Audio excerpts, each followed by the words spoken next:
Hello जी, नमस्ते। कैसे हैं आप? इस सेशन के अंदर हम बात करेंगे 2026 में मैरिज एंड रिलेशनशिप का डायमेंशन अपने आप को कैसे अनफोल्ड करने वाला है। आपको राइजिंग वाइज रीडिंग्स देखने को मिलेंगे और इसी के साथ साथ आपकी एज क्या है इसके अकॉर्डिंग भी आपको काफ़ी सिग्निफिकेंट प्रेडिक्शन पॉइंट मिलेंगे कि यहाँ पर प्री मैरिज में ये हो सकता है, पोस्ट मैरिज के अंदर ये हो सकता है। देखिए गाइस, मैरिज का डायमेंशन एक बहुत डायनेमिक डायमेंशन है, आपके जीवन का बहुत इंपॉर्टेंट पहलू है और इसके दो अलग अलग प्रकार होते हैं। एक तो होता है प्री मैरिज, एक होता है पोस्ट मैरिज। प्री मैरिज का मतलब है कि भाई अभी मेरे पास कोई संबंध नहीं है, कोई संबंध है, कब मेरे जीवन में कोई संबंध आएगा, कैसा आएगा, कहाँ से आएगा, कैसे अट्रैक्ट करूँ, कैसे वर्कआउट करूँ, कहाँ से कोई पार्टनर मिलेगा, जीवन साथी मिलेगा। और फिर आता है पोस्ट मैरिज। आपने संबंध बना लिया, आप संबंध में हो, रिलेशनशिप में हो, अब वो मैरिज में नहीं जा रहा है। मान लीजिए आप मैरिज के अंदर हैं, आपको कुछ समस्याएं या कुछ चुनौतियां आ रही हैं, तो उनके पीछे का रीज़न क्या है, चार्ट के किस हिस्से को हमें ठीक करना होगा जिससे कि हम आती हुई चुनौतियों से अपने आप को बचा पाएँ। और इसी के साथ साथ चार्ट के अंदर हमेशा कोई एक ऐसा हिस्सा होता है जो ओवर एक्टिव रहता है, हाइपर एक्टिव रहता है। कैसे रहता है? जैसे कि वृषभ लगन के जातकों के लिए भविष्य में जो अष्टम भाव है वो हाइपर एक्टिव होने वाला है, तो उनके रिलेशंस की डायमेंशन, उनके marriage, pre marriage, post marriage, सब पे अष्टम भाव का एक विस्तृत प्रभाव आपको आता हुआ दिखाई देगा। अष्टम भाव मैरिज में जिनकी हो चुकी है उनके लिए इन लॉज हैं, जिनके अभी रिलेशनशिप के स्टेटस पे अटके हुए उनके लिए इन लॉज हैं। तो हो सकता है इन लॉज का आपको कुछ कुप्रभाव, दुष्प्रभाव अपने संबंध पे आता हुआ दिखाई दे। या फिर जिनका भी कोई संबंध नहीं बनाया, स्कॉर्पियो, सजिटेरियस इन द अष्टम भाव। अष्टम भाव में धनु होने का मतलब है फॉर टॉरस राइजिंग की कोई सीक्रेटिव संबंध बन सकता है। तो इसी तरह आपके राइजिंग के लिए कोई ऐसा हिस्सा होता है आपके चार्ट का जो हाइपर एक्टिव हो जाता है एक साल के अंदर। वो कहता है भैया आपको अगर अपने संबंध के बारे में कुछ भी समझना है तो you better start with me और स्टार्ट फ्रॉम मी। जब मुझसे शुरू करोगे, मुझको समझना शुरू करोगे, then you gonna have a better understanding about your relationship. आपके लिए वो कौन सा हिस्सा है, इस सेशन के हम अंदर बात करेंगे। और इसी के साथ साथ आते हैं उपाय कि हम किन उपायों से अपने संबंधों को वर्कआउट कराएं। हर व्यक्ति के पास, आप ये मानिएगा, हर व्यक्ति के लिए ये कैपेबल नहीं है कि वो सेशंस ले या कंसल्टेशंस ले। तो एक जनरल अंडरस्टैंडिंग होनी चाहिए रेमेडीज़ के पार्ट की कि ठीक है, मेरे चार्ट का ये हिस्सा जो है वो ठीक वर्क नहीं कर रहा है, लेट मी फिक्स इट। मैं इसको थोड़ा ठीक कर लूँ, इसको थोड़ा बेटर कर लूँ। तो 2026 में आपके रिलेशनशिप की पूरी रिदम आपको इस सेशन के माध्यम से समझ आएगी। आपको ये देखना है अपने राइजिंग साइन से और इसी के साथ साथ पूरे सेशन को देखिएगा, बिकॉज मैं कहीं ना कहीं पे कुछ ऐसे हिडन पॉइंट आपको बताता हुआ चलूँगा। जैसे कि 22 की आपकी एज है, 24 की आपकी एज है, 26 की एज है, तो एजेस के अकॉर्डिंग भी क्या हो सकता है इस नए साल में, क्योंकि नया साल ही नहीं आ रहा। कई लोगों का नया बर्थ डे, नया एक पर्टिकुलर वर्ष भी स्टार्ट हो रहा है। तो इस वर्ष फल पे आपको आपकी एज के अकॉर्डिंग क्या मिल सकता है, इसका भी आकलन आप इस सेशन के माध्यम से कर पाएंगे। तो स्टार्ट करते हैं इस सेशन को। देखिएगा, इस किसी भी सेशन को समझने से पहले यह आवश्यक है कि उस सेशन के बेस को आप समझें। अगर आप बेस नहीं समझेंगे, अपने लिए रीडिंग्स देख लेंगे, क्या वो रीडिंग्स वर्कआउट करेंगी 60%, 70%। लेकिन जो व्यक्ति बेस को समझ लेगा वो अपने चार्ट के अंदर उन्हें ज़्यादा वर्कआउट करा पाएगा, क्योंकि उसे पता है यार ये जो एस्ट्रोलॉजर है ना, ये इस पॉइंट को इस पॉइंट के साथ कनेक्ट करके मुझे एक रीडिंग प्रोवाइड कर रहा है। तो बेस कहाँ से आता है? बेस आता है कि वैदिक ज्योतिष के अंदर कुछ प्लानिटरी बेल्ट या प्लानिटरी सिस्टम बने हुए हैं। उन प्लानिटरी सिस्टम में सबसे पहली बात होती है आकर्षण की। कोई पर्सन आपकी तरफ आए, कोई आपकी वो मैग्नेटिक पावर हो, वो मैग्नेटिक पावर आपको मिलती है राहु के माध्यम से। राहु जो है वो अपनी तरफ खींचता है, अपनी तरफ अट्रैक्ट करता है। आपके चार्ट के अंदर राहु का गोचर जहाँ पर भी हो रहा है, हर राइजिंग साइन के लिए मैं बात करूंगा जहाँ पर भी आपके राहु का गोचर है, जैसे कि मेष लगन के लिए राहु का गोचर is in 11th house. 11th house mean social media, मतलब किसी बड़े नेटवर्किंग ग्रुप का आपको पार्ट बन जाना है। आप अपने जीवन में संबंधों को खींच पाएंगे, अट्रैक्ट कर पाएंगे। तो राहु वो व्यक्ति है, वो ऊर्जा है, वो शक्ति है बर्थ चार्ट की जो औरों को अपनी तरफ खींचता है। वो व्यक्ति है जो मैजिशियन का रोल परफॉर्म करता है। ये कहता है कि भाई मैं मैजिक दिखाता रहता हूँ, तो मैजिक दिखाएगा तो लोग इसकी तरफ खींचेंगे, इसको समझना चाहेंगे, अंडरस्टैंड करना चाहेंगे। और इसी मैग्नेट का दूसरा पोल है केतु। केतु जो है रिपील करता है। केतु कहता है नहीं, मुझसे आप दूर हट जाइए, दूर हो जाइए। अब आपको 2026 में शायद कोई नहीं बताया कि केतु और शुक्र का बहुत इंपॉर्टेंट एक पर्टिकुलर ट्रांजिट 2026 में लगेगा, जून के मंथ में लगेगा। अब जून में जब केतु और शुक्र मिलेंगे और कोई सोचे कि यार उसी समय मैं अपने रिलेशन को ठीक कर लूँ या बेटर कर लूँ, क्या वो कर पाएगा? नहीं, क्योंकि केतु कहता है मैं तो दूर धकेलता हूँ। भाई केतु तो रिपेल करता है, आपको पीछे की तरफ धकेल देगा। जब आपका शुक्र वहाँ मिलेगा दिक्कत हो जाएगी। तो हम उस मंथ को समझेंगे यार किस मंथ में हमें एनर्जीज़ को लिमिटेड रखना है और किस मंथ के अंदर हम एनर्जीज़ को ज़्यादा दे सकते हैं। ये विश्वास रखिएगा, जो रेमेडीज़ होती हैं, उपाय होते हैं, ये तभी वर्क करते हैं। आदमी अगर बेसिक अंडरस्टैंड, अगर इंसान यहीं से पागल है, यहीं उसके कुछ नहीं है, तो फिर क्या उपाय वर्क कर सकते हैं? नहीं कर सकते। जब उसके पास यहाँ पर है सब कुछ कि भाई इस महीने में मुझे ज़्यादा एनर्जी देनी है, इस महीने के अंदर अपनी एनर्जीज़ को कंट्रोल करना है, लिमिट करना है, हील मेक इट वर्कआउट करा लेगा अपने संबंध को। तो हमने पहला समझा राहु, दूसरा हमने समझा केतु, एंड तीसरा आता है रिलेशनशिप का एक्सरे। जी हाँ, रिलेशनशिप का एक्सरे एक प्लैनेट है वैदिक ज्योतिष के अंदर जो कर सकते हैं, वो है प्लैनेट वीनस। अगर आप वीनस के गोचर को समझ लें, उनके अप्रोच को समझ लें, उनके भ्रमण को ज्योतिष के अंदर समझ लेंगे, किस नक्षत्र से है, किस हाउस से है, किस राशि से है, तो आप अपने रिलेशनशिप के एक्सरे तक पहुँच जाएंगे। आप रिलेशन को डेप्थ में समझ लेंगे, ठीक है यार मेरे रिलेशन के अंदर ये चीज़ें चलने वाली हैं, जैसे कि मंगल और शुक्र का कॉम्बिनेशन 2026 के अंदर, जैसे कि शुक्र और राहु का कॉम्बिनेशन, जैसे कि शुक्र और केतु का कॉम्बिनेशन। अब जब शुक्र और केतु एक दूसरे के साथ कॉम्बिनेशन बनाएंगे मंथ ऑफ जून के अंदर, तो आपके नहीं, मेरे नहीं, हर व्यक्ति के रिलेशन के अंदर उनको सरफेस से, नीचे से छुपी हुई चीज़ें, रहस्य की चीज़ें बाहर निकलती हुई दिखाई देंगी। वो कहेंगे यार अरे यार मेरे पार्टनर ने मुझसे ये चीज़ छुपाई थी, अरे यार वो बात तो बताई ही नहीं थी, अच्छा वो बात नहीं बताई थी तो इसको अब तोड़ देते हैं, रोक देते हैं, क्योंकि वो सिंह राशि में होगा। इसी के साथ हमें अंडरस्टैंड करना होगा प्लैनेट जुपिटर की मूवमेंट को। जी हाँ, अगर आपको किसी संबंध को, जैसे कि मैंने कहा प्री मैरिज में आपको राहु लेना है, केतु लेना है, वीनस लेना है। जब प्री मैरिज से पोस्ट की बात आती है, रिलेशनशिप से मैरिज की बात आती है, देन यू नीड जुपिटर। अगर आपका जुपिटर ठीक नहीं है, अगर आपको समाज में ही अप्रिशिएट, मान लो अगर कोई पर्सन है वो बहुत अच्छा उसका संबंध है, बट समाज में उसको कह दिया कि यार इसने तो मर्डर करा है, क्या आप अपने बच्चे का विवाह ऐसे व्यक्ति से करोगे जिसने मर्डर कर रखा है? सोच के देखिए, जुपिटर समाज में कितना अप्रिशिएटेड है, कितना एक्सेप्टेड है, लोग इसको चाहते हैं या नहीं चाहते हैं, जुपिटर से पता लगेगा। जी हाँ, आपको अपने चार्ट के अंदर जुपिटर का गोचर देखना होगा। अरे यार इनकी गोचर में स्थिति कहाँ है? जैसे कि जुपिटर 2026 में बड़े इंपॉर्टेंट शिफ्ट दिखाएंगे, मिथुन में है और कर्क में जाएंगे।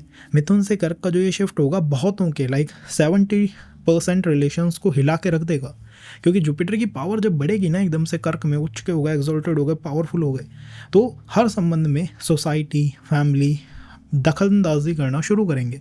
अब जिनके भी संबंध आज ऐसी कैटेगरीज में आते हैं कि यार हमारा रिलेशन है बट अभी हम कंफर्म नहीं है, दिक्कत है, कुछ प्रॉब्लम्स हैं, कास्ट कल्चर इश्यूज़ हैं, दैन थिंक अबाउट इट। जून के बाद जैसे ही जुपिटर मूव करेंगे कर्क राशि में, your family will intrude, trust passing करना शुरू कर देंगे कि भैया हमें अब आपके संबंध के बारे में सब कुछ जानना है, we want to know everything, every inch detail about your relationship. तो जुपिटर के गोचर को हमें समझना होगा। और अगर किसी फीमेल के लिए यही जुपिटर बिगड़ जाए, उनकी मैरिज हो चुकी है लेट्स से, तो ये डाइवोर्स तक के योग बना देगा, क्योंकि कर्क राशि में जाएगा। कर्क में the family gonna play a important role definitely, pre marriage हो या पोस्ट मैरिज हो, फैमिली रोल प्ले करेगी ही। एक पर्टिकुलर राशि की, धनु राशि की, जी हाँ, 2026 का अगर मैं कहूँ कि मेन ज़ोडिएक साइन कौन है वो ज़ोडिएक साइन जिसको ईश्वरीय ऊर्जाओं ने बहुत ज़्यादा सपोर्ट या अप्रिशिएट करने की कोशिश करी है, वो है धनु। आपके चार्ट के अंदर धनु जहाँ पर भी आ रही है ना, you gonna feel a heavy gravitational pull there. Gravitational pull का मतलब है कि वो राशि, वो हाउस बहुत ज़्यादा एक्टिव 2026 में आपके लिए होने वाला है। जैसे कि धनु राशि is in your 8th house. Now 8th house क्या है? 8th house is all about secrecy.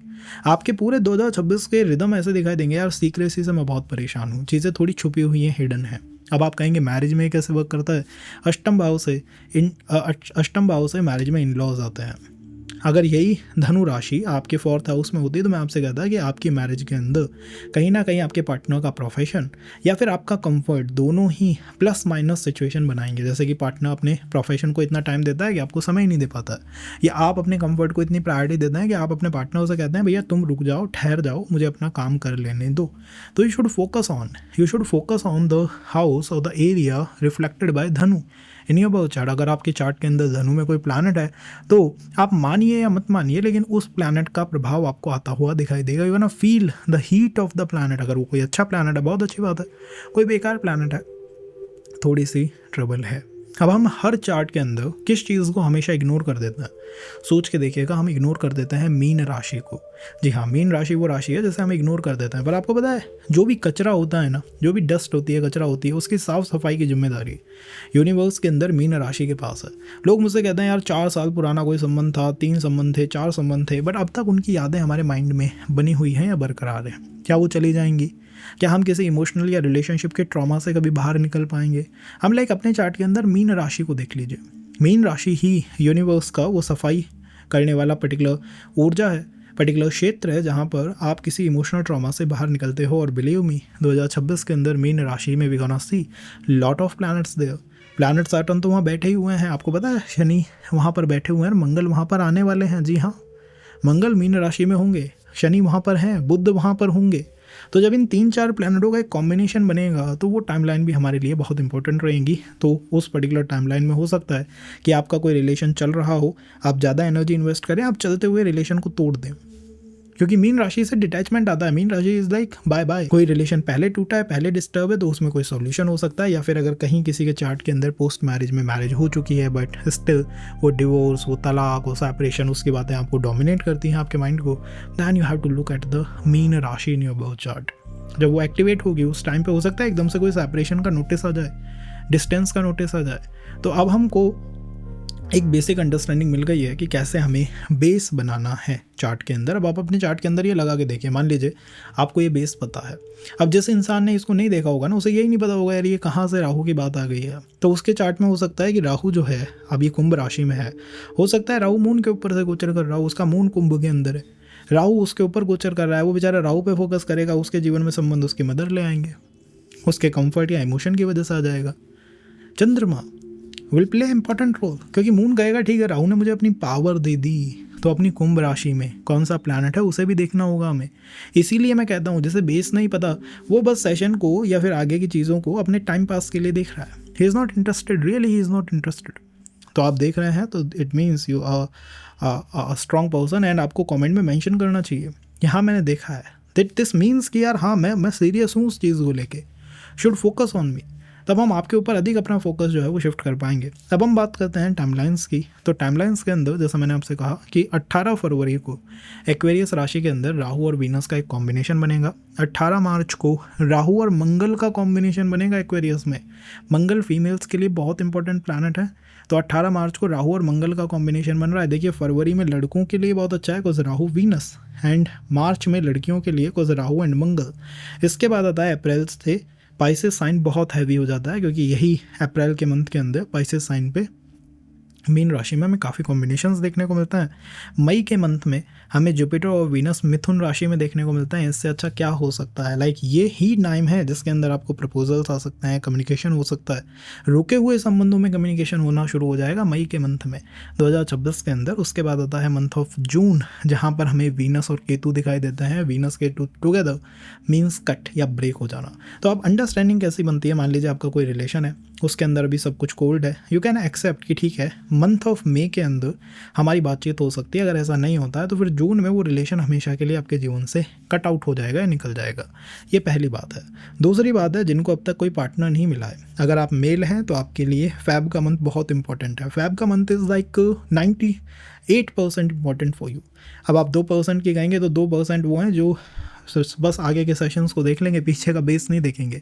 तो 18 फैब के अराउंड का मेरा सजेशन है कि अगर उस समय कोई फीमेल आपको अप्रोच करे, कुछ बातचीत हो, तो you should focus on that because Feb का month for male energy is really very important. And comes to the month of March में राहु और मंगल का कॉम्बिनेशन है, तो ये फीमेल्स के लिए बहुत इंपॉर्टेंट है। हो सकता है उस समय कोई पर्सन एकदम से आपको अप्रोच कर ले, कोई एकदम से आपके साथ कनेक्शन बिल्डअप कर ले, तो ऐसी कुछ पॉसिबिलिटीज़ वहाँ पे बनती हुई दिखाई देती हैं। थोड़ा सा हम और आगे बढ़ते हैं तो मेरा इसमें सजेशन होगा कि राहु, वीनस और मंगल, इसका मतलब है कि कुछ हो सकता है कि पार्टनर हाइड भी कर रहा हो। तो ये फैब के मंथ में, मार्च के मंथ में अपने ब्रेन को थोड़ा खुला होके ही डिसीजन मेकिंग करनी चाहिए। अदरवाइज़ होगा क्या कि आप फरवरी या मार्च में तो बह जाओगे इमोशंस के अंदर, बट जैसे ही बात आएगी जून की, वीनस एंड केतु, कोई रिलेशन कट हो जाएगा। तो फैब में या मार्च में जो व्यक्ति अपने ब्रेन को थोड़ा सा लाइक 10-20% भी चालू रख के डिसीजन मेकिंग करेगा, डरेगा नहीं, that person gonna make a big move for 2026। और जो डर गया उसके लिए ये साल नहीं है, वो तो बेचारा रिजाई ओढ़ के सो जाए, क्योंकि राहु और वीनस, राहु और मंगल का कॉम्बिनेशन इज़ लाइक भैया डरने वालों की यहाँ बात होगी ही नहीं, क्योंकि ये जुपिटर वाला नहीं है। जो इंसान डरते हैं या सोच समझ के डिसीजन मेकिंग करना चाहते हैं, okay we want take it slow, हम धीरे चलना चाहते हैं, संबंधों में धीरे मूव करना चाहते हैं, तब क्या करना चाहिए? तब वेट करना चाहिए। जुपिटर और वीनस के कॉम्बिनेशन का जो हमें होता हुआ दिखाई देगा मई के अंदर मिथुन राशि में, कम्युनिकेशन की राशि में। तो जो लोग डरते नहीं है फिजिकल संबंध के लिए, फेब और मार्च का मंथ है, और मई का मंथ है for those who looking for serious या कम्युनिकेशन टाइप ऑफ रिलेशनशिप की इसके अंदर इंटेलेक्चुअल हो, कम्युनिकेशन टाइप ऑफ हो, वहाँ पर वो मंथ रहेगा। अब ज़्यादा टाइम नहीं लेना है आपका, सीधा आपके राइजिंग साइन पे आता है। तो मेष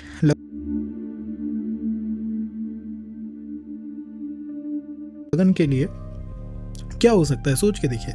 अब जब आपको बेस पता होगा ना, तब आपके लिए रीडिंग करना ऐसा इजी हो जाएगा। आप कहेंगे ठीक है यार, अब तो मैं खुद ही रीडिंग अपनी बिल्डअप कर सकता हूँ, बट फिर भी कोई दिक्कत की बात नहीं है।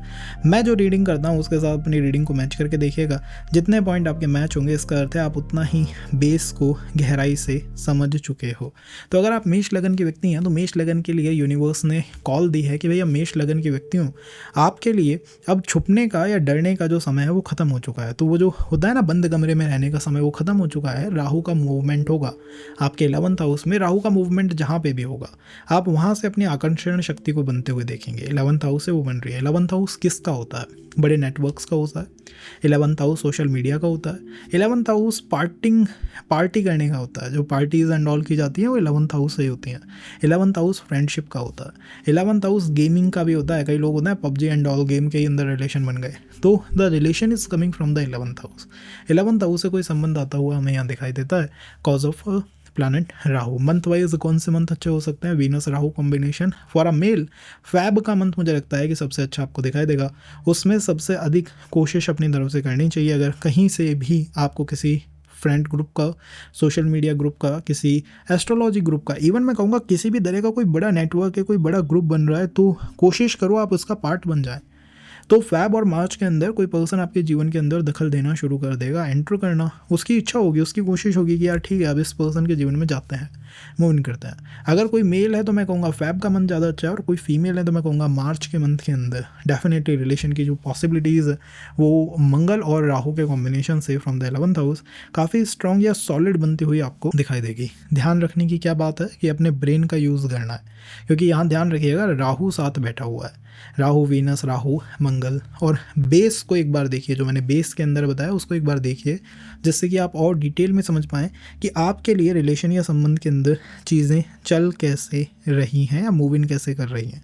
हम थोड़ा सा आगे चलते हैं। अगर हम मंथ ऑफ अप्रैल की बात करें तो अप्रैल के अंदर क्या मूवमेंट आपको होता हुआ दिखाई देता है? अप्रैल के अंदर मेरा मानना है कि जो ये मीन राशि है थोड़ी सी हैवी हो जाएगी, और मीन राशि के साथ साथ हमें कुछ हैवीनेस सेम एक्वेरियस के अंदर भी दिखाई देगा। तो मीन राशि का हैवी होना थोड़ा अच्छा नहीं है। तो हो सकता है जो संबंध आपका फरवरी या मार्च में स्टार्ट हुआ हो, मतलब एक लंबे टाइम स्पैन का संबंध नहीं है, क्योंकि 12वें भाव से या तो लॉन्ग डिस्टेंस के संबंध आते हैं, कोई लॉन्ग डिस्टेंस में है तो उसको दिक्कत आ सकती है, और द सेकंड 12वें भाव से डिटैचमेंट आता है। या तो आपका पार्टनर डिपेंड करेगा कि भैया फुल सबॉर्डिनेट हो जाओ या फिर डिटैच हो जाओ।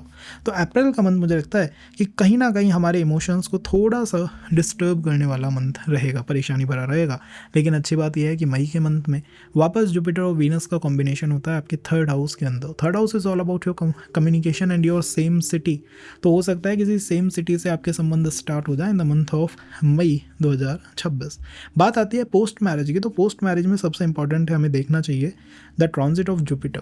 जुपिटर का मूवमेंट 3rd हाउस में, 3rd house is the house of communication, 11th house is the house of last desire. उसमें भी लास्ट डिज़ायर भी ऐसी कि किसी एक ही संबंध पे आप अटक जाओ। तो मेरा मानना है कशमकश आपके चार्ट के अंदर चल रही है, जहाँ पे फैब में, मार्च में, या फिर आज के मंथ में भी जब आप ये सेशन देख रहे हो, आप किसी एक ही संबंध पे अटके हुए हो, हमेशा बैक एंड फोर्थ उसी को चलाने की कोशिश, यही चले यही चले यही चले। लेकिन जैसे जैसे मई जून के मंथ आता है, we just shift our approach and then we go toward कोई और संबंध बन जाए, इसी सिटी में से कोई मिल जाए, अपने स्कूल या आसपास के क्षेत्र से ही कोई मिल जाए, बट अनदर कोई एक और नया संबंध स्टार्ट होना, वो हमारी कुछ इच्छाएं हो जाती हैं।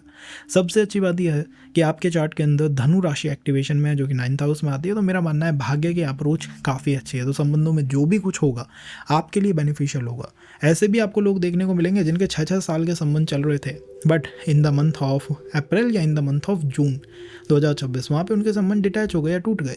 वो कहेंगे यार आप कह रहे हो संबंध टूट गया, मेरे लिए क्या अच्छा हुआ? भाई वो संबंध आपके लिए समाज में अच्छा नहीं था, उसमें कास्ट कल्चर डिफरेंस इतने थे, उसमें अप्रिशिएशन नहीं था, इसलिए इस ईयर ने आपको मुक्ति दे दी। मैंने वही आपसे कहा कि जैसे ही हम मंथ में प्रवेश करेंगे, अप्रैल के मंथ में, मुक्ति का भाव 12वां भाव बहुत ज़्यादा ट्रिगर हो जाएगा।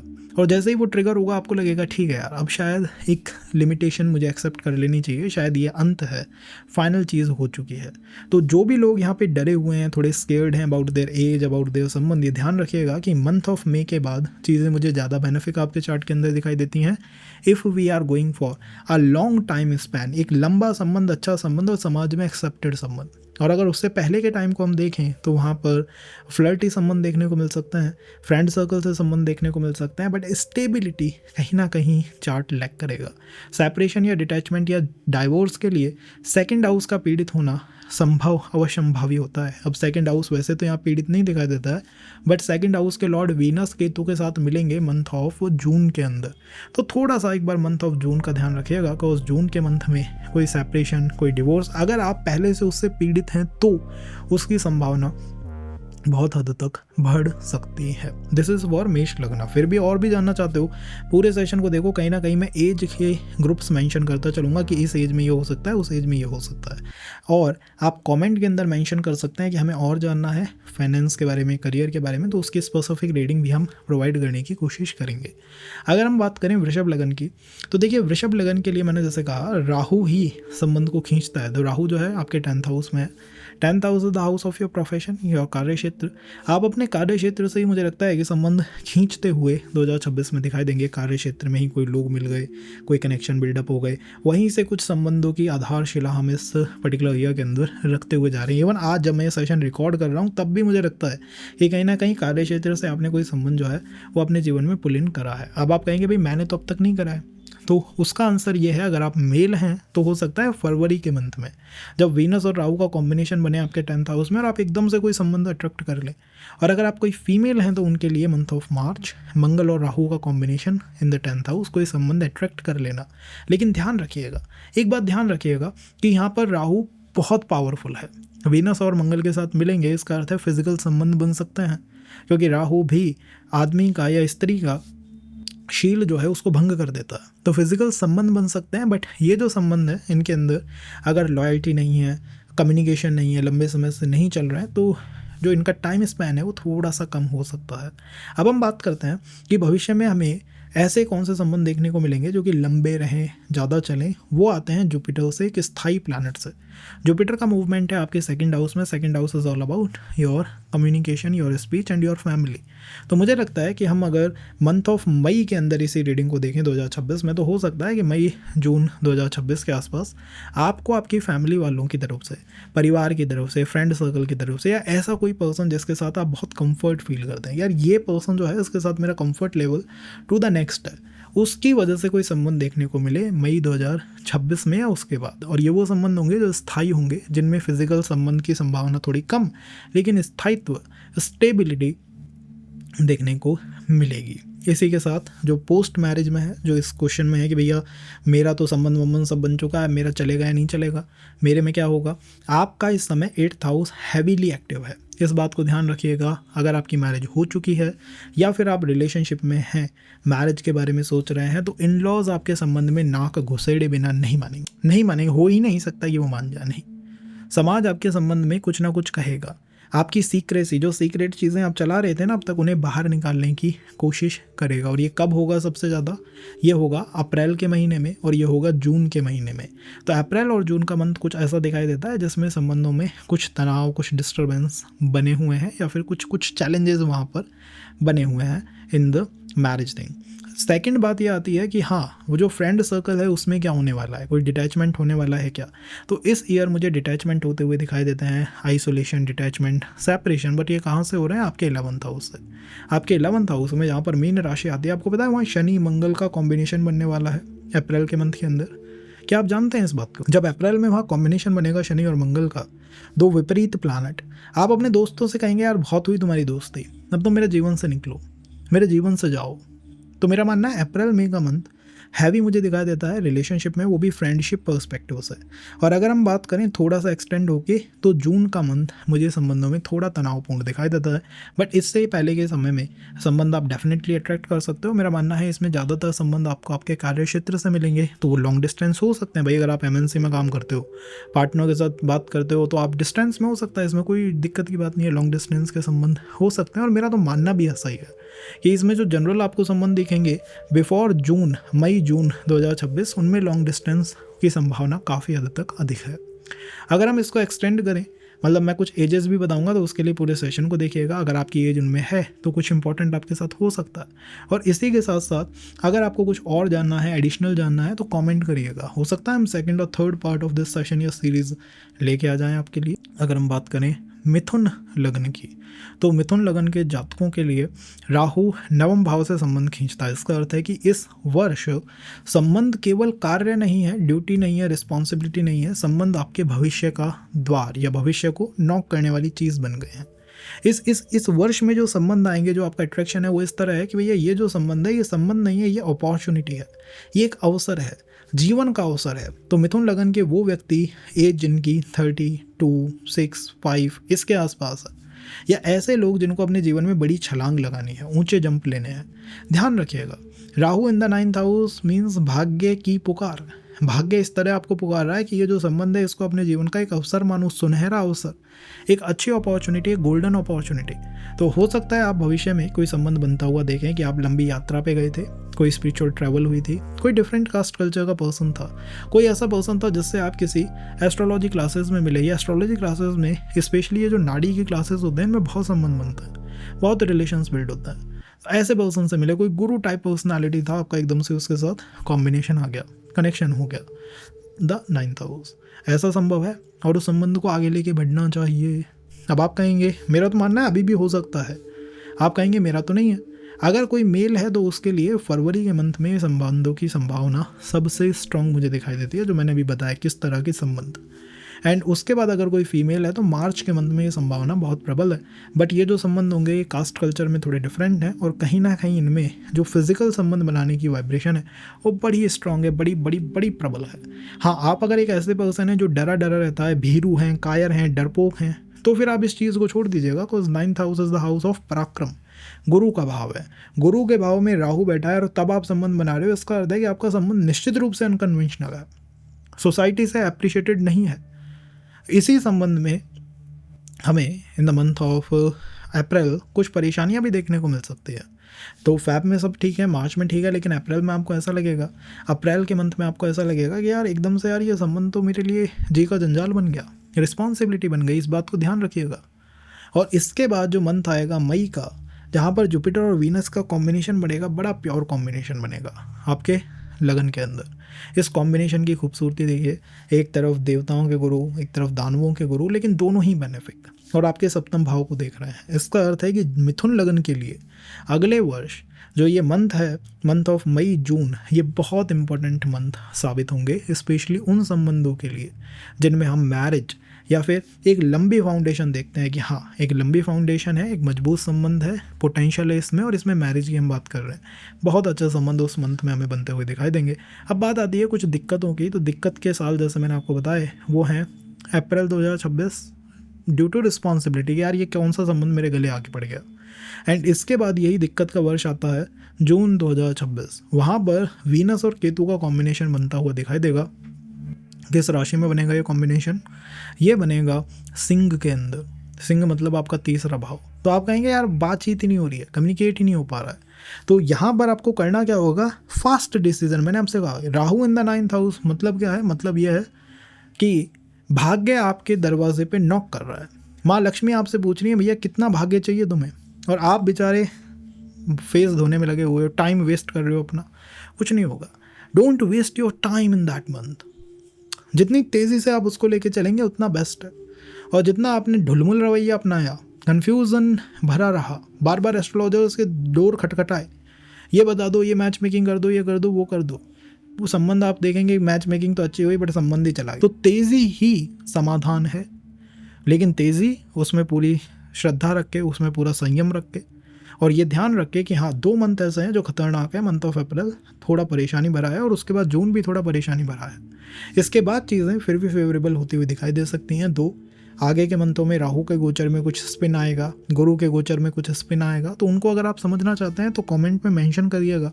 जितना आप मेंशन करेंगे हो सकता है हम एक ऐसा सेशन बनाएं जिसके अंदर हम उन स्पिन को भी कवर करें कि क्या क्या हो सकता है। और पूरा सेशन देखो, इसमें हमने कहीं कहीं हाउसेज मेंशन करे हैं, एजेस मेंशन करी हैं जिनमें कोई संबंध एकदम से बिल्डअप हो सकता है। आप कहेंगे कैसे बिल्डअप हो गया भैया, कुछ था जो एकदम से आपकी एज में, आप 25 के हुए, आप 26 के हुए, क्योंकि वर्ष ही नहीं बदल रहा, आपकी उम्र भी बदल रही है, आपकी एज भी बदल रही है, आपके नए बर्थडेज आने वाले हैं। तो इतना बदलाव उम्र के अकॉर्डिंग क्या बदल जाएगा, उसका भी आंसर इसी सेशन में नहीं था। अगर हम बात करें फॉर कर्क लगन के लिए, तो कर्क लगन के लिए देखिए राहु ही संबंध को खींचता है। राहु इस समय आपके अष्टम भाव में है, तो कर्क लगन के व्यक्ति अष्टम भाव से संबंध इस समय खींच सकता है। आप किसी आध्यात्मिक क्लास के अंदर हैं, आप किसी ज्योतिष की क्लास के अंदर हैं, आप कोई गूढ़ रहस्य मतलब कोई रिसर्च ग्रुप के पार्ट हैं, या फिर आप कहीं ना कहीं अष्टम भाव से प्रभावित हैं, जैसे कि तंत्र से, अध्यात्म से, अकल्ट से, रेकी से, हीलिंग से। इन चीज़ों से अगर आप प्रभावित हैं तो निश्चित रूप से आप अपने जीवन में संबंध को खींच पाएंगे। लेकिन दिक्कत क्या है कि अष्टम भाव और उसमें भी राहु, एक तो करेला, ऊपर से भी नीम चढ़ा, वही प्लानिटरी अलाइनमेंट है ये। एक तो अष्टम भाव वैसे ही रहस्य है, उसमें राहु बैठा हुआ है, इसका अर्थ है जो भी इस समय आपकी तरफ आ रहा है ना तो उसे पता है कि वो आपकी तरफ क्यों आ रहा है, ना आपको पता है कि यार ये इंसान मुझसे चाहता क्या है। तो दोनों तरफ ही ब्लाइंडनेस है, ये सबसे बड़ी दिक्कत है। इस वजह से कर्क लगन के व्यक्ति हर संबंध को थोड़ा डर के, थोड़ा भयभीत होके ही उसमें आगे जाने की कोशिश कर रहे हैं, थोड़े डरे हुए हैं, भयभीत हैं कि यार ये हो क्या रहा है। बात आती है कि आपका कोई संबंध नहीं है, आपके पास लोग आए लेकिन आपने मना कर दी, आपने कही नहीं भाई भग जाओ तुम यहाँ से, अपना कोई रिश्ता नहीं, कोई नाता नहीं, तो क्या करें। तब हमें यहाँ वेट करना होगा। फरवरी के मंथ में जब राहु वीनस का कॉम्बिनेशन बनेगा अष्टम में, कोई संबंध आता हुआ दिखाई देगा मित्र सर्कल से। और जब हम बात करें फॉर मार्च 2026, वहाँ पर मंगल और राहु का कॉम्बिनेशन बनेगा, कोई संबंध आपको दिखाई देगा आता हुआ कार्य क्षेत्र के माध्यम से। मेरा मानना है मार्च में अच्छे खासे संबंध आपके जीवन में आ सकते हैं, लेकिन बात वही है, दोनों तरफ ब्लाइंड हो, किसी को नहीं पता इसमें हो क्या रहा है। थोड़ा एक्सटेंड करते हैं, थोड़ा आगे चलते हैं। बात आती है प्लैनेट केतु एंड शुक्र के कॉम्बिनेशन की। जी हाँ, केतु और शुक्र का जो कॉम्बिनेशन है वो सिंह राशि में बनेगा। और जो ये केतु और शुक्र का कॉम्बिनेशन है थोड़ा सा परेशानी भरा कॉम्बिनेशन है। ये कॉम्बिनेशन आपको जून में देखने को मिलेगा आपके सिंह राशि के अंदर द्वितीय भाव में। इसका अर्थ है उन लोगों के लिए, उन कर्क लगन के जातकों के लिए जिनको डिवोर्स या तलाक तक की नौबत आ चुकी है, जून का मंथ बहुत मुश्किल होने वाला है। जून के मंथ में वो फाइनल कील ठोक देगा केतु और शुक्र का वहाँ पर कॉम्बिनेशन में आना कि भैया यहाँ सेपरेशन अब अनअवॉइडेबल है। क्योंकि Ketu in the second house, अपने आप ही आप जानते हैं सेकंड हाउस मतलब वो बिगड़ जाए तो मैरिज में वैसे ही सेपरेशन आ जाते हैं, और उसके साथ शुक्र और मिल जाए तो फिर सेपरेशन इज़ लाइक अनअवॉइडेबल हो गया। अब तो थोड़ी एक्सटेंडेड बात करते हैं अबाउट मीन राशि, क्योंकि कर्क लगन के लोग मुझे ज़्यादा इमोशनली डिस्टर्ब दिखाई देते हैं हमेशा। मतलब इमोशनली ये इतने ओवरवेल्म्ड होते हैं कि मतलब परेशान होते हैं अपने इमोशंस को लेके, पुराने संबंधों को लेके। तो कई बार तो आपको विश्वास नहीं होगा, मैं ऐसे कर्क लगन के जातकों से मिलता हूँ, जैसे हमारा एक संबंध क्या टूटा बचपन में, हमने अब संबंधों में जाने से ही मना कर दिया, हमें तो मैरिज ही नहीं करनी है भाई साहब। अब बताओ क्या कर सकते हैं, क्या रीडिंग दें उनको। बात आती है मीन की। मीन है आपके नवम भाव में। मीन से ही आप किसी संबंध से पूर्ण रूप से डिस्कनेक्ट होते हो, तोड़ते हो, उसे कहते हो जा भाई तू दूर जा। मीन में कॉम्बिनेशन हो रहा है 2 से 3 प्लैनेट होगा, शनि का और मंगल का मीन में कॉम्बिनेशन है। और ये है किस मंथ में, अप्रैल के मंथ में। इसी वजह से मैं कहूँगा अगर कोई संबंध आपका मार्च में या फेब में बनता है या अभी है, उसको धीमा चलाइएगा। अप्रैल में अगर आपने थोड़ी सी भी गलती करी तो आप ये कहेंगे कि इधर गया उधर गया और संबंध पतंग की तरह उड़ गया। अप्रैल के अंदर, अप्रैल और जून बहुत ध्यान रखने की आवश्यकता है कर्क लगन को। इसके आगे भी कुछ ऐसे स्पिन होंगे, जैसे राहु का स्पिन होगा, जुपिटर का स्पिन होगा, तो उनको समझना चाहते हैं तो कमेंट करोगे तब हम उसके ऊपर प्रोसेस करेंगे कि हाँ यार ये सेशन की भी आपको आवश्यकता है। और इसी के साथ धनु राशि वो इस समय चार्ट में बहुत हैवी है, बहुत। आपके चार्ट के अंदर धनु है आपके 6ठे भाव में। इसका अर्थ है कि भैया संबंध तो आप खींचेंगे, प्रारब्ध के संबंध भी खींचेंगे, संबंध कर्मों के रूप में आपके जीवन में आएंगे और आपको भी ये पता है, आप उनसे बचने के लिए, दूर हटने के लिए, पीछे हटने की कोशिश कर रहे हो। संबंध कैसे हो सकते हैं? बिल्कुल यहाँ पर संबंध हिडन हो सकते हैं। ऐसे भी हो सकते हैं कि जस्ट वो पर्सन आपके अगले ही घर पे रहता है, और ऐसे भी हो सकते हैं कि आप बैठे हुए हैं दिल्ली में और आपका पर्सन रहता है न्यूयॉर्क में। इतनी दूरी भी हो सकती है। क्यों? क्योंकि अष्टम भाव से आ रहे हैं। अष्टम भाव पातालीय भाव है, पता ही नहीं लगता कहाँ से संबंध उठा के दे देता है। तो ये लॉन्ग डिस्टेंस हो सकता है, बिल्कुल हो सकता है। Unconventional approach is the approach for relations in 2026। थोड़ा सा आगे चलते हैं और बात करते हैं सिंह लगन की। Singh is one of the best लगना है से, बिकॉज सिंह लगन के जो व्यक्ति होते हैं शेर की तरह होते हैं। जैसे कि भैया हमको तो सीधा ही आप बुलेट पॉइंट में बता दो क्या क्या हो सकता है हमारे जीवन में। एक बार बेस देख लीजिएगा कैसे हम सेशंस को यहाँ पर डिस्कस कर रहे हैं। तो राहु से आप संबंध को खींचेंगे। राहु आपके सप्तम भाव में, आप बताइए। सप्तम भाव विवाह के मूल भाव से ही आप संबंध खींच रहे हो। इसीलिए मैंने कहा सिंह लगन के लोग, ना इनको फ्लर्ट पसंद है, ना इनको आलतू फालतू की बात पसंद है, इन्हें सीधे the attacking directly on the point. सप्तम भाव विवाह का भाव, पार्टनरशिप का भाव, बिजनेस का भाव। तो जो लोग पार्टनरशिप, बिजनेस, मनी मेकिंग, इन कॉन्सेप्ट को प्रायोरिटी देंगे 2026 के अंदर, सिंह लगन के व्यक्ति जल्दी से अपने जीवन में संबंध अट्रैक्ट कर पाएंगे। द सेकेंडरी, क्योंकि ये 7th हाउस में हो रहा है, राहु का वहाँ कॉम्बिनेशन है, मेरा मानना है कि सिंह लगन में संबंधों की यह संभावनाएं, बहुत अच्छी संभावनाएं सिंह लगन में सप्तम भाव की वजह से बनी हुई हैं। स्पेशली अगर आप किसी बिजनेस में हैं, किसी पार्टनरशिप के पार्ट हैं, किसी ग्रुप के पार्ट हैं, किसी स्कूल प्रोग्राम के पार्ट हैं, तो आप संबंध खींच पाएंगे। अगर आप किसी के पार्ट नहीं है, बिल्कुल इंट्रोवर्ट पर्सन है, तो मुझे लगता है थोड़ी सी मुश्किलों का सामना हम यहाँ पर करते हुए दिखाई देंगे। और आपकी फैमिली में भी कोई ऐसा फंक्शन होता है, जैसे कोई सोशल गेट टुगेदर है, या फिर कोई मैरिज सेरेमनी हो रही है, या फिर कोई मैरिज के लिए कोई निमंत्रण आ गया कि यार वहाँ किसी की मैरिज हो रही है, तुम वहाँ जाओगे क्या? मित्रों में मैरिज हो रही है, तुम वहाँ जाओगे क्या? तो हाँ कहिएगा उनको, क्योंकि किसी और के विवाह में मदद करके या उसका पार्ट बन के भी आप अपने जीवन में संबंध या विवाह चैनलाइज कर सकते हैं। यही राहु अगस्त के बाद बदलेगा, नक्षत्र बदलेगा, मंगल के नक्षत्र में जाएगा, तो वहाँ से भी रीडिंग्स बहुत परिवर्तित होंगी, उसको भी समझना है। कमेंट में मेंशन करो। नेक्स्ट सेशन हो सकता है हम राहु की डिटेल्ड अप्रोच पे लाएं, जिसमें हम आपको बताएं कि कैसे राहु संबंधों को चैनलाइज करेगा। दूसरी बात होती है संबंध का जीवन में आना। कब आ सकता है? फरवरी में आ सकता है, क्योंकि राहु और वीनस का कॉम्बिनेशन है 7th हाउस में। किसकी वजह से आ सकता है? मेरा मानना है फैब में जो आपके संबंध बनेंगे, या तो ऑफिस की वजह से बनेंगे, या कोई शहर में ही आप शॉर्ट ट्रैवल करते हो। जैसे आपने शहर में, चलो ये कोशिश करी यार फैब का मंथ है, चलो मॉल हो आते हैं, तो हो सकता है कोई संबंध आपके जीवन में आ जाए। इन द सेकेंड मार्च के मंथ में भी आ सकता है। मार्च में जो संबंध आएंगे, मेरा मानना है वो आपको ऐसा हो सकता है कि आपने ज़्यादा एफर्ट नहीं दिए लेकिन फिर भी संबंध बन गए। बट फरवरी के जो संबंध बनते हैं उसमें एफर्ट देना ही पड़ेगा। Without effort you can't go for a relation in the month of Feb. बात होती है प्री मैरिज की, यहाँ तक कि संबंध हमें मिल गया। कैसा संबंध मिलेगा? सप्तम भाव जैसा, मतलब उसके अंदर विवाह का potential, yes that is there, but किसी भी संबंध को सस्टेन करा जाता है अष्टम भाव से या द्वितीय भाव से। आपके चार्ट के अंदर अष्टम भाव में कौन विराजमान होंगे? शनि। और आपको पता है मंगल शनि से मिलेंगे मंथ ऑफ जून के अंदर, मंथ ऑफ अप्रैल के अंदर। तो जब ये दोनों प्लैनेट एक दूसरे से मिलेंगे, कहेंगे इनमें होगी कुश्ती, इनमें होगी फाइट, बैटल, जम के होगी लड़ाई अष्टम भाव में। जब ये लड़ाई होगी तो आपको ये लगेगा ये पर्सन बहुत कुछ छुपा रहा है मुझसे, या फिर आपका पार्टनर सोचेगा ये मुझसे बहुत कुछ छुपा रहा है। तो अप्रैल के मंथ में अंदर अगर आपने कुछ छुपाया है, कुछ हिडन है, या कुछ बताया नहीं है, कुछ सीक्रेसी है, बिल्कुल बता दो, उसको ओपन हो जाओ। नहीं तो अप्रैल में पतंग हवा की तरह उड़ जाएगा। थोड़ा सा और बात करते हैं आपकी लगन के ऊपर। आपके लगन में तो केतु का गोचर हो रहा है ना, और वहाँ पर वीनस भी केतु से मिलेंगे जून के अंदर। अब सोचिए, जब आपकी खुद की अप्रोच केतु जैसी है कि भैया मुझसे दूर रहो, मुझसे तुम रहो 10 फीट दूर, कैसा संबंध बनेगा? मैंने आपको अच्छे मंथ बता दिए हैं, और मैं मंथ में कहूँगा अप्रैल के मंथ और जून का मंथ, इन 2 मंथों का बहुत ध्यान रखिएगा।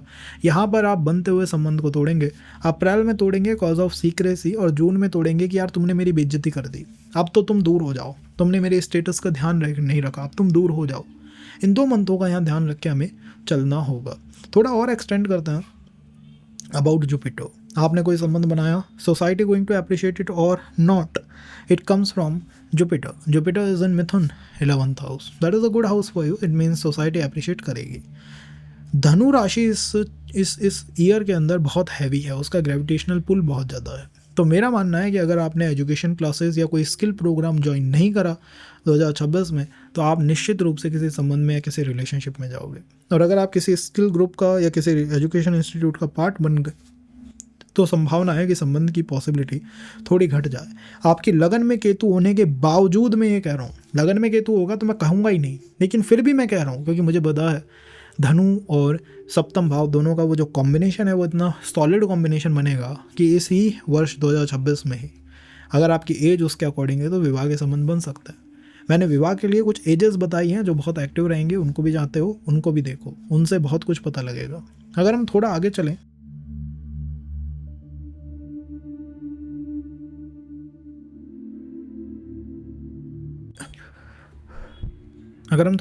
और बात करें कन्या लगन की, तो कन्या लगन के लिए ये गोचर होते हुए दिखाई देगा आपको राहु का in your 6th house. 6th house में राहु है, मतलब आप जो भी संबंध अट्रैक्ट कर रहे हो छठे भाव की ऊर्जा से कर रहे हो। या तो ऑफिस में कोई संबंध मिलता है आपको, या फिर मान लीजिए आप कोई अपनी प्रॉब्लम सॉल्व करने गए किसी एस्ट्रोलॉजर के पास, किसी डॉक्टर के पास, किसी इंजीनियर के पास, मतलब जब भी आपको कोई प्रॉब्लम थी आप कोई सॉल्व करने गए और उसी पर्सन के साथ आपके संबंध जो है बिल्डअप कर गए।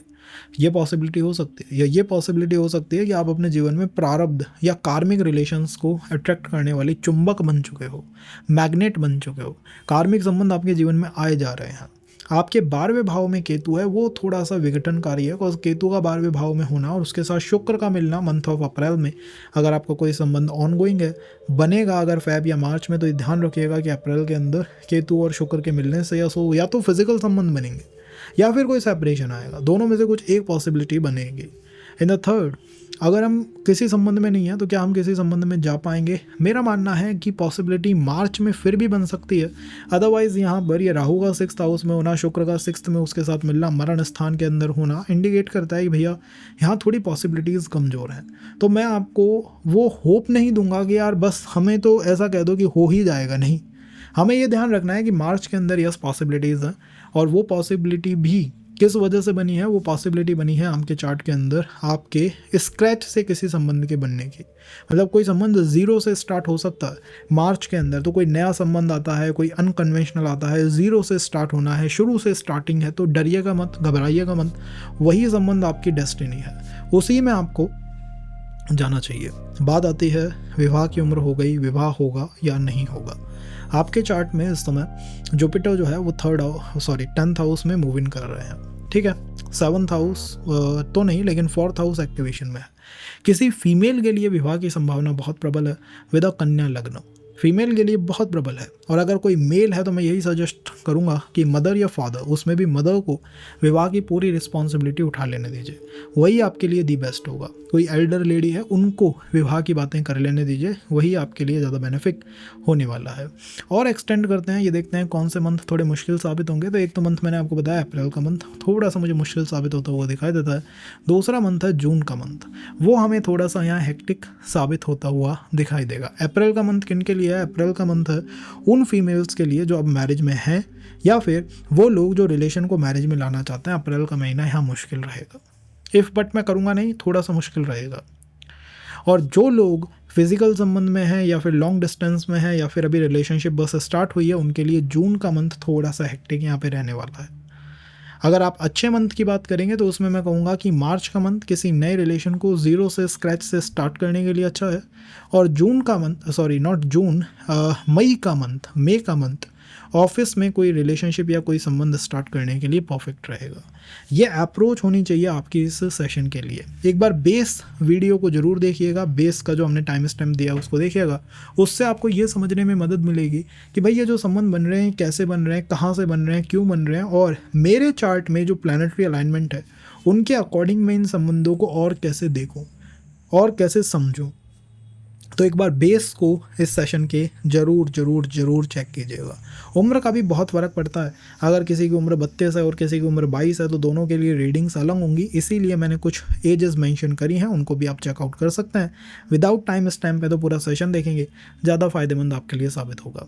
अगर हम बात करें तुला लग्न की, तो तुला लग्न के लिए कहाँ से कोई संबंध आता है? राहु से। राहु वो मैग्नेट है जो कि संबंधों को पुल करती है। राहु आपके बैठे हुए हैं कहाँ पर? आपके 5th हाउस में। राहु जब 5th हाउस में होंगे तो 5th हाउस से आप संबंधों को पुल अप करोगे।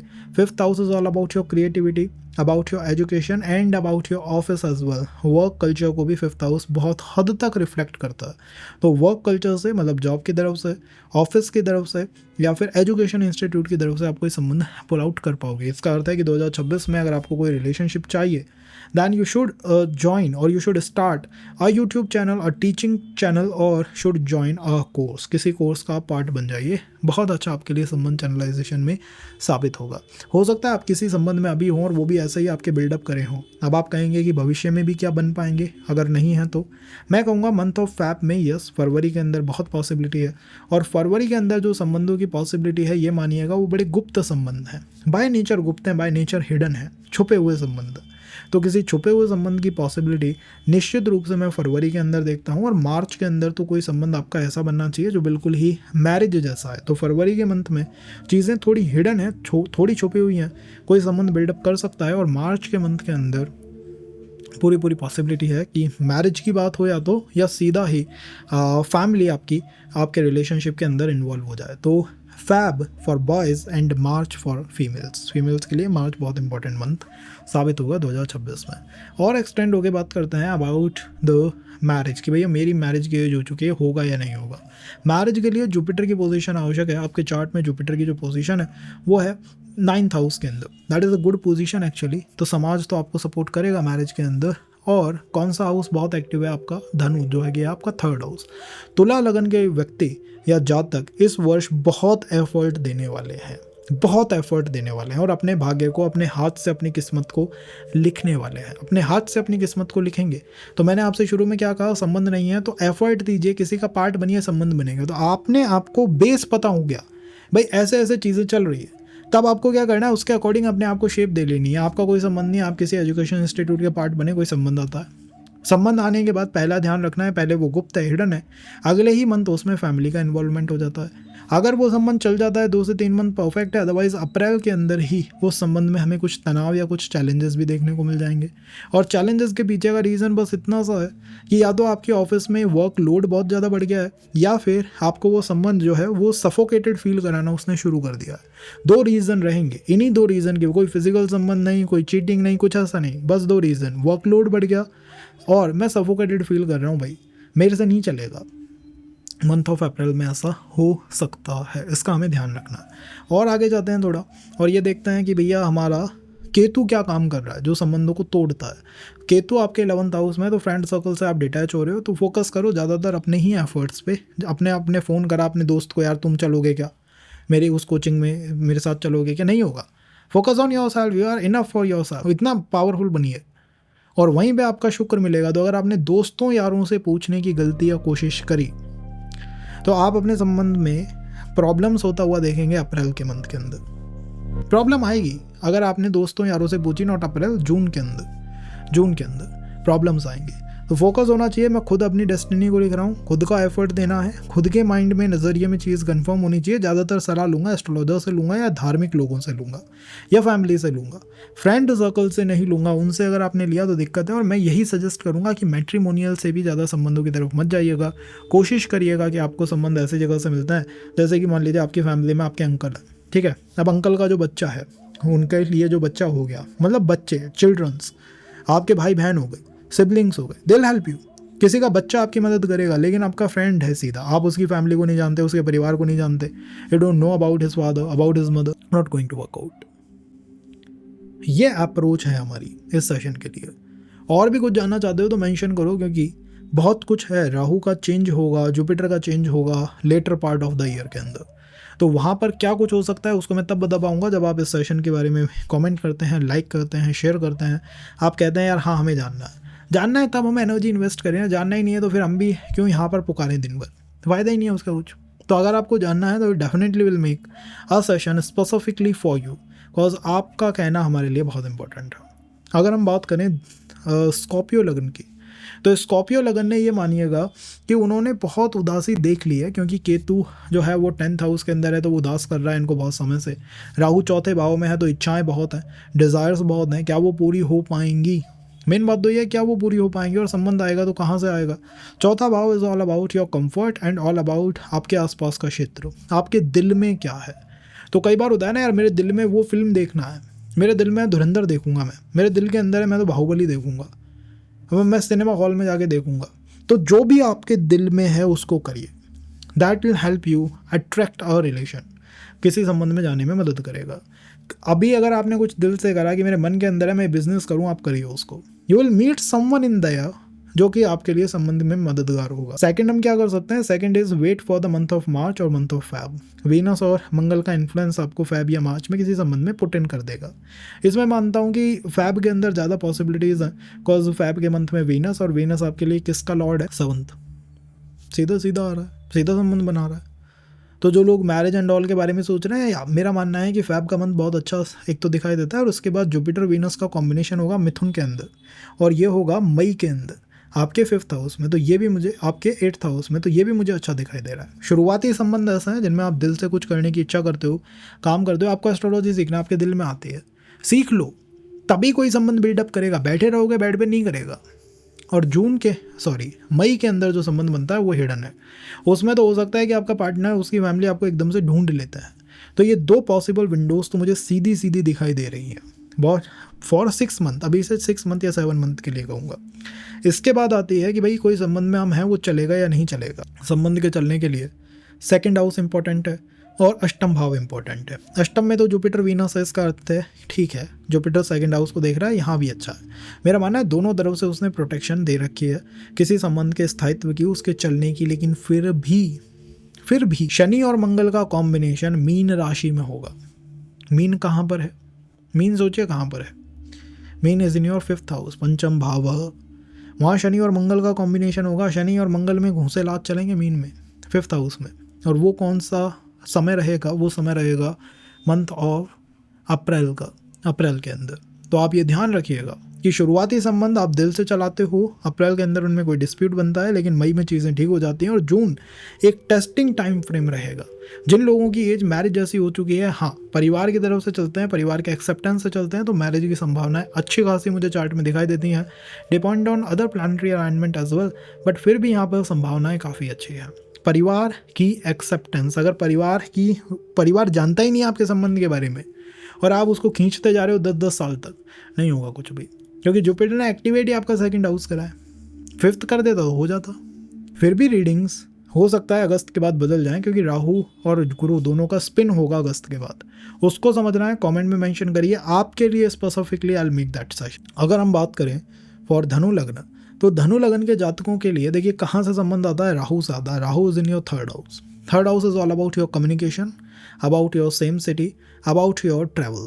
3 चीज़ों पे फोकस करो, मेरा कम्युनिकेशन, बातचीत करने की स्किल, मेरी सेम सिटी जिस सिटी में मैं हूँ, एंड द 3rd ट्रैवल। ये 3 चीज़ें अगर आपने साथ ली, आपके साथ हो गई, तो आप किसी भी संबंध में चले जाओगे या खींच लोगे किसी भी संबंध को, कनेक्शन को अपनी तरफ। यही 3 चीज़ों पे आपका ध्यान होना चाहिए। अब आपका कम्युनिकेशन ऐसा है, मैं बातचीत ही नहीं करता भाई साहब, ट्रैवल मैं जाता ही नहीं हूँ घूमने, और क्या बचता है 3rd हाउस, तो सेम सिटी। इन लोगों से तो मेरी दुश्मनी है। अब बताओ क्या बना पाएंगे संबंध? हो सकता है बना लें आप, क्योंकि शुक्र एक्सरे है, कहीं और से भी संबंध ला सकता है। ये कोई ऐसा नहीं है कि सजेशन यहीं से ही आएंगे संबंध, बस और से भी आ सकते हैं, रेट्रो भी होंगे प्लैनेट, लेकिन यहाँ से आने की संभावनाएं काफ़ी ज़्यादा हैं। इसके अंदर भी आप ये मानिएगा कि 3rd हाउस, उसमें वीनस और मंगल का कॉम्बिनेशन होगा, तो फीमेल्स के लिए हो सकता है, फॉर धनु लगन स्पेसिफिकली, धनु लगन के लिए हो सकता है फॉर फीमेल्स कुछ संबंधों की संभावना मार्च के आसपास बैठ जाए। अगर हम कोई ऐसी बात करें कि यार ऐसा मैरिज जैसे पोटेंशियल का कोई संबंध बन सकता है, क्या बन सकता है? जुपिटर और वीनस का कॉम्बिनेशन होगा 7th भाव में। वीनस आपके लिए कैसे प्लैनेट है? 11वें भाव के अधिपति हैं, इच्छा पूरी कराता है। 7th में गुरु बैठेगा, वीनस उससे आके मिलेंगे। किस मंथ में मिलेंगे? मई के मंथ में, मई मंथ में। तो मई के मंथ के अंदर हो सकता है आपका संबंध बिल्डअप कर जाए कोई ऐसा जो कि बिल्कुल मैरिज जैसा है, जिसमें मैट्रिमोनियल साइड, फ्रेंड सर्कल, या फिर आपकी कोई डिज़ायर ही फुलफिल हो गई, कोई इच्छा थी भाई पुरानी हमारी, वो कंप्लीट हो गई। बहुत पॉसिबिलिटी है इसकी। तीसरी बात आती है संबंधों में डिस्टर्बेंस की। भाई वो भी तो फीमेल हैं या मेल हैं जिनके संबंधों में तलाक की नौबत आ गई है या दिक्कत चल रही है, उनके बारे में क्या? हाँ, दिक्कत आ सकती है। किस मंथ में आ सकती है? मंथ एक तो है अप्रैल का मंथ, वहाँ पर शनि और मंगल का कॉम्बिनेशन है मीन राशि में चौथे भाव में, दिल का भाव है चौथा, तो उसमें आपको ऐसा लगेगा यार बस अब बहुत हो गई, इस इंसान की अब ना सुनी जा रही है ना समझी जा रही है, ये इंसान मुझे परेशान कर रहा है। तो हो सकता है मंथ ऑफ अप्रैल में आप अपने बने हुए पार्टनर से ही डिस्प्यूट में आ जाएं, बट ये छोटा है, कोई हैवी डिस्प्यूट नहीं है। लेकिन जो जून में होगा वो होगा शुक्र और केतु का कॉम्बिनेशन। कहाँ पे होगा सिंह राशि में। सिंह कहाँ पे आती है? सिंह आती है आपके नवम भाव। वहाँ आपको ऐसा लगेगा ये संबंध मेरी डेस्टिनी ही नहीं है, मेरे लिए दिक्कतदायी है। तो मुझे बहुत ज़्यादा डिवोर्स या सेपरेशन के योगास तो नहीं दिखाई देते हैं, मैं हल्के फुल्के योगास दो दिखते हैं, 2 मंथों में दिखते हैं। मैंने आपको बता दिया किस किस रीज़न से वो हो सकता है। थोड़ा आगे चलते हैं और देखते हैं कि फैमिली क्या एक्सेप्टेंस देगी। देना चाहिए, क्योंकि आज समय धनु लगन पूरी तरह से एक्टिवेटेड है। आप जो चाहें वो हो सकता है, क्योंकि आपके ऊपर सबकी लाइमलाइट है, स्पॉटलाइट है। आपको बस ये ध्यान रखना है कि मुझे 3 चीज़ों पर फोकस करना है, वो है ट्रैवल, कम्युनिकेशन और सेम सिटी। अगर इन 3 चीज़ों पर आप फोकस कर लें, किसी भी संबंध को इस चार्ट के अंदर चैनलाइज करना मेरा मानना है आसान हो सकता है। वो तो विधि के हाथ में है, या आपको दशा ही ऐसी चल रही हो कि ना बने तो ना बने, लेकिन अगर आप ये कर लेते हैं और विश्वास रखते हैं ईश्वर पे, संबंध बनने की संभावना बहुत प्रबल मैं धनु के लिए मानता हुआ जाऊंगा। अगर हम थोड़ा आगे चलें और देखें कैप्रिकॉन के लिए कि आप लोगों के लिए क्या हो रहा है। ओके, सो फॉर कैप्रिकॉन लगना, देखिए गाइस, आपका मैग्नेटिज्म होता है प्लैनेट राहु के साथ कनेक्टेड। आपका मैग्नेटिज्म कहाँ पर है? राहु इस समय आपके चार्ट के अंदर आपके 2nd हाउस के अंदर है, जो कि वेल्थ को, स्पीच को और फैमिली को, 3 चीज़ों को रिफ्लेक्ट करता है। बीइंग अ कैप्रिकॉन लग्न, लाइफ वैसे ही बहुत हार्ड होती है, क्योंकि यहाँ जुपिटर नीचे हो जाता है। बट मेरा मानना है कि आप अपने मैग्नेटिज्म को चैनलाइज कर सकते हैं। कोई संबंध ऐसा हो सकता है कि जो कि फैमिली गेट टुगेदर, मतलब होता है ना, परिवार के माध्यम से कोई पर्सन या परिवार का कोई नोन पर्सन आपकी तरफ अट्रैक्टेड हो गया, खिंच के आ गया। सेकंड है आपकी स्पीच, आपका कम्युनिकेशन, कितना स्वीट और सॉफ्ट तरीके से आप चीज़ों को या सिचुएशन को हैंडल करते हो, that also will say a lot about your magnetism. And third is wealth. तो वेल्थ तो मनी है तो हनी है, the same concept applies. Wealth is important for your magnetism. 3 चीज़ें आपको चाहिए, फैमिली के साथ अच्छे संबंध, सेकंड इज़ अच्छा soft sweet communication, and third is wealth, पैसा। अब आप कहेंगे 3 चीज़ें ही तो सबको चाहिए होती हैं, तो हाँ, ये 3 चीज़ें यहाँ पर बहुत इंपॉर्टेंट आपके लिए हो गई हैं। लेकिन एडिशनली ये भी वर्क कब करते हैं? वर्क करते हैं फरवरी के मंथ में या फिर मार्च के मंथ के अंदर, क्योंकि आपके चार्ट के अंदर जो 7th हाउस का लॉर्ड है वो है मून। मून वैसे फ्लक्चुएटिंग प्लैनेट है, उसके ट्रांजिट को तो हम समझ ही नहीं सकते, वो तो हर 2.5 दिन के अंदर अपनी अप्रोच बदल लेता है। आपको समझना होगा अपने रिलेशन को वीनस से या मंगल से। वीनस जनरली रिलेशन के कारक हैं, 2nd हाउस में होंगे राहु के साथ फरवरी में, तो फैब के मंथ में हो सकता है कि कोई रुका हुआ, कोई अटका हुआ, कोई टूटा हुआ संबंध वापस से स्टार्ट हो जाए। और मंगल भी वहीं 2nd हाउस में राहु के साथ रहेंगे, तो वो भी किसी संबंध को स्टार्ट करा सकते हैं, इनिशिएट करा सकते हैं। आपको बस ये ध्यान रखना होगा कि इस मंथ के अंदर या इस ईयर के अंदर कुछ ऐसे मंथ हैं जो कि थोड़े ट्रबलसम मंथ यहाँ पर रहेंगे। इसमें भी सबसे इंपॉर्टेंट मंथ आपके लिए होगा, वो होगा मंथ ऑफ कौन सा मंथ होगा? वो होगा मंथ ऑफ जून का मंथ, क्योंकि जून के मंथ में केतु और शुक्र दोनों का कॉम्बिनेशन होगा सिंह राशि में, 8म भाव में। डिवोर्स की बातें, तलाक की बातें, सेपरेशन की बातें, अल्टीमेट सेपरेशन की बातें, मतलब केतु ऐसे काटता है, कट 2 अलग अलग हिस्से कर दिए, तो वो यहाँ पर हो सकता है। और वो कब होगा? जून के मंथ के अंदर होगा। तो जून का बहुत बहुत बहुत अच्छी तरीके से ध्यान रखिएगा गाइज, क्योंकि जून के मंथ के अंदर कोई सेपरेशन ये चैनलाइज कर सकते हैं। उससे पहले शनि और मंगल का कॉम्बिनेशन है, एक मैलेफिक कॉम्बिनेशन है, फिर भी 3rd हाउस में है, तो ईजी है, हैंडल किया जा सकता है। जून का जो मंथ है थोड़ा सा मुझे मुश्किल दिखाई देता है। यहाँ पर जुपिटर रेट्रोग्रेड मोशन में आएंगे, वो भी आपके 6th हाउस के अंदर, कर्क, मिथुन से कर्क में जाएंगे। तो मेरा मानना है 2026 का मंथ ऑफ जून जुलाई के बाद आपके लिए मैरिज में ज़्यादा हेल्पफुल है। उससे पहले के टाइम में आप या तो किसी लीगल इशू को सॉल्व करने में लगे हुए हो, किसी कार्मिक संबंध को समझने में या उसको तोड़ने में लगे हुए हो, तो शुरुआती जो मंथ है उसमें आप किसी संबंध को ब्रेक करने, तोड़ने, चलेगा नहीं, मतलब उसके बारे में थोड़ी नेगेटिव थिंकिंग है, नेगेटिव अप्रोच है।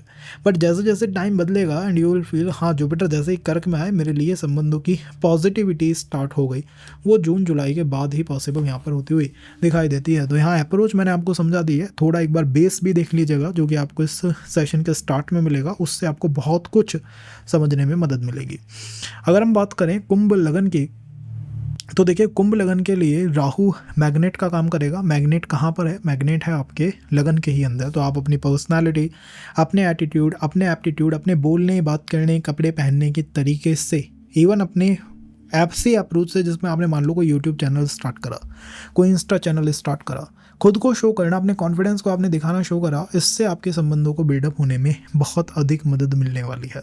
पहली बात यह है। तो जो कुंभ लगन के लोग डरे डरे रहते हैं, सहमे रहते हैं कि जाने क्या शेर देख लिया, वो डरना बंद करो यार, कितना डरोगे।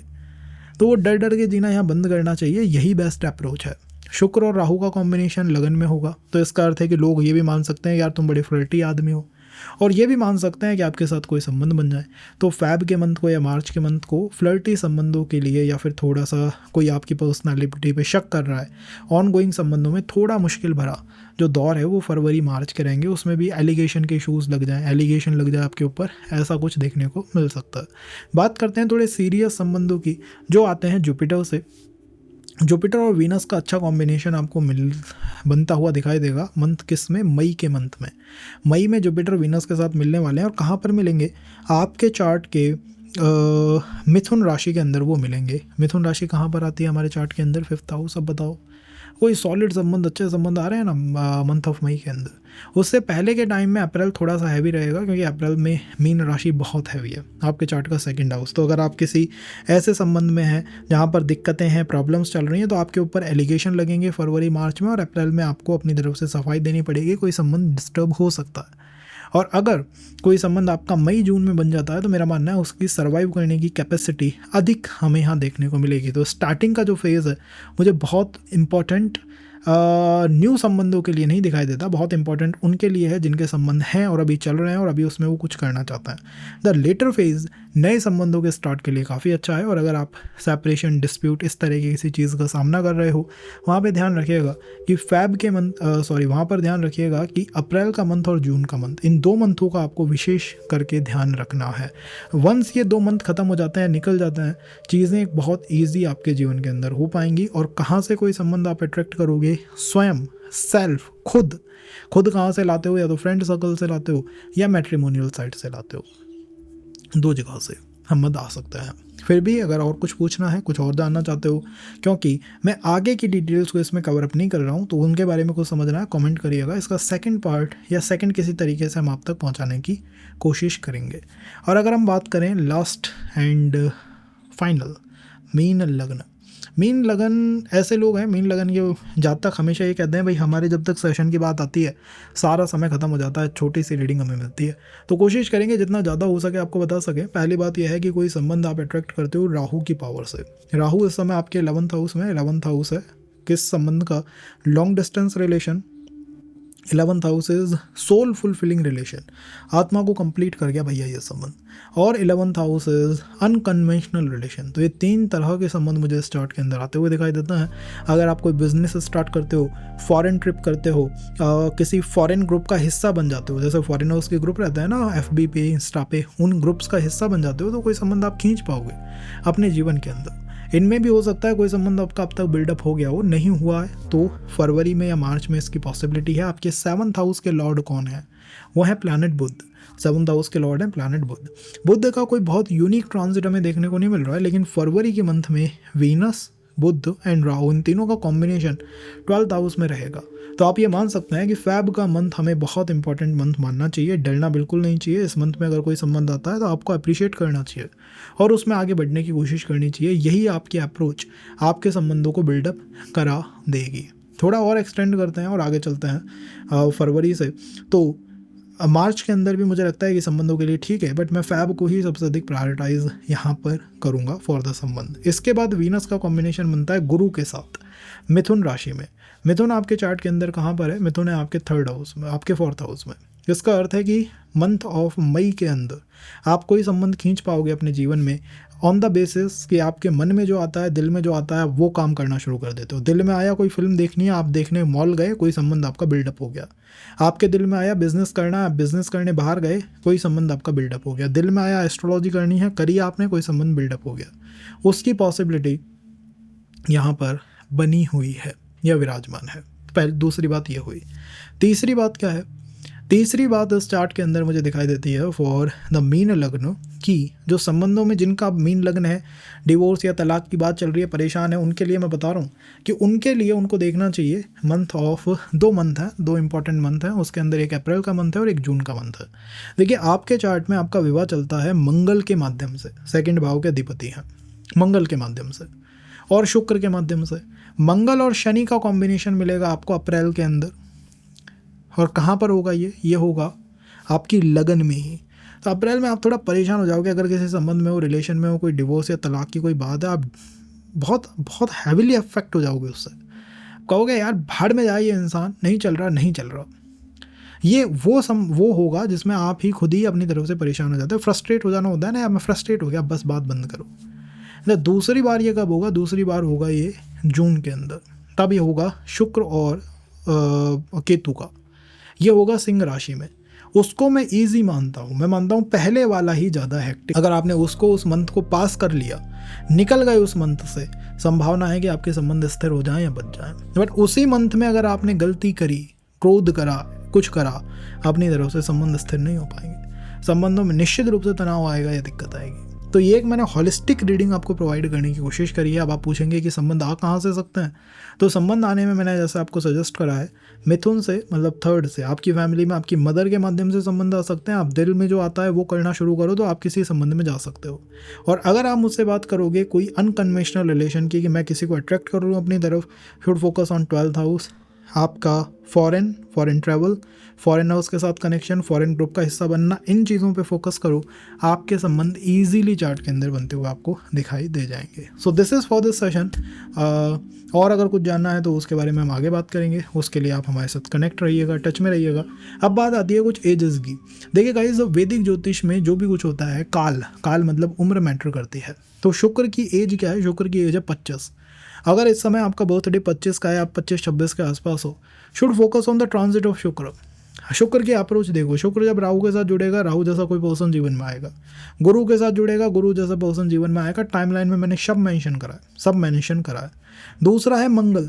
इस ईयर मंगल की अप्रोच मुझे बहुत अच्छी दिखाई देती है। रेट्रो नहीं हो रहे हैं। इसका अर्थ है कि अगर आप 28 या 27 की एज में हो, आप अपने रिलेशन को लेकर इस ईयर में कन्फ्यूज नहीं होने वाले हो। Gonna have a clear picture. Shani और मंगल का कॉम्बिनेशन बनेगा, वो बनेगा अप्रैल के अंदर। तो अप्रैल का बस ध्यान रख लो। एक बार वो मंथ आपके हाथ से निकला, उसके आप आगे गए, आपके संबंध स्थिर हो जाएंगे, सुदृढ़ हो जाएंगे। लेकिन आप 27-28 की एज में हो और अगर आपने अप्रैल के अंदर कुछ गलत करा, मूवमेंट करा, यात्रा करी, ट्रैवल करा, बिगड़ेगा संबंध, डिस्टर्ब होगा। अगर आप एज में 22 के आसपास के हो तो आपके ऊपर सूर्य का अनकंडीशनल प्रभाव है। सूर्य और शनि का जो कॉम्बिनेशन है मीन के अंदर, वो बनेगा अप्रैल मई के अंदर। तो आपको मई मंथ का बहुत अधिक ध्यान रखना है। अदरवाइज मई मंथ में कोई संबंध जो है बनता बिगड़ेगा या टूटेगा, क्योंकि आपकी एज, सूर्य, अट्रैक्ट करोगे उस नेगेटिव ऊर्जा को। ओवरऑल सूर्य और गुरु का संबंध जो है वो अच्छा होगा अगस्त 2026 में। तो मेरा मानना है कि अगर आपकी एज 22-23 के आसपास है तो मंथ ऑफ मई को अवॉइड करिए। मंथ ऑफ अगस्त में आपको अच्छे संबंधों की पॉसिबिलिटीज़ बनती हुई दिखाई देंगी। तो ये 3 एज ब्रैकेट्स हैं जो मैंने इस सेशन के लिए कवर करी हैं। अगर आप किसी और एज ब्रैकेट में हैं तो उसको भी मेंशन करिएगा, we will discuss about that as well. और भी कुछ जानना है तो हम यहीं पे ही हैं, जब चाहो बताओ, let us know and be in touch.